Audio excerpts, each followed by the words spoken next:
सोलापूर जिल्हा नियोजन समितीच्या बैठकीमध्ये आज खूप महत्त्वाचे असे निर्णय झाले। 842 कोटी रुपयांचा वार्षिक आराखडा आणि त्यातील कामं या बैठकीत मंजूर करण्यात आली। तरीही सोलापूर शहरातील आणि जिल्ह्यातील कोणते प्रश्न या बैठकीत मार्गी लागले याची उत्सुकता नक्कीच सोलापूरकरांना असेल। सगळ्यात महत्त्वाचा प्रश्न होता आदिला नदी की नाला आणि सोलापूर शहरातील नाले त्या भोवती झालेली बांधकामे, त्या सभोवताली महापालिकेच्या अधिकाऱ्यांनी मंजूर केलेले लेआउट या संदर्भात पालकमंत्री काय बोलतात याबाबत आमदार सुभाष देशमुख यांनी प्रश्न विचारला आणि या प्रश्नांना पालकमंत्र्यांनी देखील सभागृहात उत्तर दिलं। शिवाय ज्यावेळी पत्रकार परिषद झाली त्यावेळी देखील हा प्रश्न पत्रकारांनी विचारल्यानंतर पालकमंत्र्यांनी याबाबत व्यवस्थित उत्तर दिलं। ते म्हणाले की ज्या लेआउटला महापालिकेच्या अधिकाऱ्यांनी मंजुरी दिली आणि ज्या ठिकाणी बांधकामं झालेली आहेत त्या बांधकामाचं संरक्षण करणं हे आपलं आणि आमचं कर्तव्य आहे। त्यामुळे नदी नाल्या परिसरात झालेली बांधकामं कुठल्याही पद्धतीची पाडली जाणार नाहीत हे क्लिअर कट आज पुन्हा सिद्ध झालं। त्यामुळे ज्या नागरिकांच्या, ज्या मिळकतदारांच्या, ज्या इमारत मालकांच्या डोक्यावर टांगती तलवार होती ते मात्र या माध्यमातून दूर झालेले आहे। पालकमंत्र्यांनी यावेळी क्लिअरपणे स्पष्ट सांगितलं जे की नदी असो किंवा नाले असो ते अगोदर खोलीकरण करा, तिथून जे काही पावसाचं पाणी असेल किंवा नैसर्गिक पाणी असेल त्याला वाट करून द्या आणि त्याच्यानंतर तुमचे लेआउट वगैरे पहा। तुमच्याच अधिकाऱ्यांनी म्हणजे महापालिकेच्या अधिकाऱ्यांनी ज्या बिल्डिंग परमिशन दिल्या जिथे लोक राहतात त्या नागरिकांना उद्ध्वस्त करणं हे कदापि शक्य नाही। जर तिथल्या इमारती पाडायला गेला तर महापालिकेच्या आयुक्तांसह अधिकाऱ्यांवर गुन्हे दाखल करू असा इशारा देखील त्यांनी डीपीडीसीच्या बैठकीत दिला।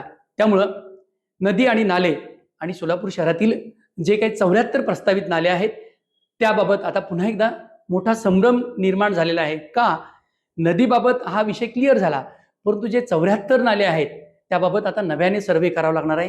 कारण महापालिका आयुक्त सचिन ओंबाचे आणि त्यांच्या टीमनं जो काही सर्वे केला आहे ते नव्यानं नाले महत्त्वाच्या अशा सोसायटीमधून काढलेले आहेत। त्यामुळे तिथल्या नागरिकांना उद्ध्वस्त करून हे नाले कदापि होणार नाहीत। त्या ठिकाणी बंदिस्त नाले करावं लागणार आहेत, तेही पावसाळी गटार म्हणजे ज्याला आपण स्ट्रॉम ड्रेन म्हणतो। याबाबत देखील पालकमंत्र्यांनी पत्रकार परिषदेमध्ये निवेदन केलं। ते काय म्हणाले नक्की ऐका। आम्ही आता परवानगी दिली तर तुम्ही म्हणणार का दिली याची चर्चा होईल। आम्ही नाही दिली तर मग लोकांची घरं का पाडताय, लोकांना का अडचणीत आणताय, लोकांना रस्त्यावर का आणताय याची चर्चा होईल। त्यामुळे एका प्रश्नाला दोन बाजू असतात। पण मी या ठिकाणी सांगेन लेआउट मंजूर झाला असेल आणि तो नदीपात्रात असेल तो लेआउट रद्द करू। पण जे बांधकाम आहे ज्यांनी घरं बांधलेली आहेत ते जर त्या लाईनमध्ये आलं तर मात्र त्या घराचं संरक्षण आपल्याला करावं लागेल। त्यासाठी नाला नदी हा विषय बाजूला ठेवून संबंधित नाला वेळ पडली तर आपण त्याची खोदाई करू, त्याच्यामधून खोलीकरण करू, त्यातून जो विसर्ग आहे तो त्याच्यातून त्याला जागा कशी मिळेल याची काळजी घेऊ आणि त्या ठिकाणी बांधकामांचं संरक्षण करण्याची जबाबदारी शेवटी या शहराचे नागरिक, आमदार म्हणून, प्रतिनिधी म्हणून, मी पालकमंत्री म्हणून आमची जबाबदारी आहे की जनतेच्या हिताचं रक्षण करणं, लोकांच्या प्रॉपर्टीचं रक्षण करणं। पण एक आहे, आता इथून पुढे मात्र कुणालाही तिथे परवानगी दिली जाणार नाही। तो इथून पुढचा कुठलाही लेआउट मंजूर करत असताना, बांधकाम मंजूर करत असताना महापालिकेनं त्या बाबतीत काळजी घेतली पाहिजे। कलेक्टर महोदयांनी त्याच्या संदर्भात काळजी घेतलेली पाहिजे। पुन्हा प्रश्न निर्माण करायचे आणि पुन्हा ते प्रश्न घेऊन छातीवर यायचं असं जे काम चालू आहे ते आता कधीतरी थांबलं पाहिजे। त्यामुळं प्राप्त परिस्थितीमध्ये कुठाच्याही घराला धक्का लागू दिला जाणार नाही। सगळ्या घरांचं रक्षण आपण करू। वेळ पडली तर नदीचं किंवा नाला नदी जे काय असेल त्याचं खोलीकरण करू आणि त्यातून पाण्याला वाट करू।